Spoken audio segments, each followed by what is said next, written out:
అహంకారం. చాలా మందికి ఇగో ఉంటది. వాళ్ళ ఇగో కోసం ఏదైనా చేస్తారు. ఒకరు అన్నారంటే దానికి తీసుకోలేకపోతారు. అది నెగెటివ్ అయినా, పాజిటివ్ అయినా ఏమైనా సరే.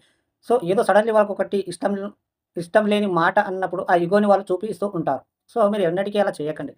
సో, ఎందుకు ఇగో చూపిస్తారంటే నీ టైం ఉన్నంత వరకు నీ ఇగోని చాలా రెస్పెక్ట్ ఇస్తుంది. అంటే నేను ఎదురు తిరిగేవారు ఎవరు ఉండరనమాట. నీ టైం ఉన్నంత వరకు. ఆ టైం గడిచిపోయిన తర్వాత ఎవరికి ఎన్ని హింసలు పెట్టినవో, ఏమేమి చేసినావో అన్నీ నీకు రిటర్న్ వస్తూ ఉంటాయి. నీ టైం అయిన తర్వాత.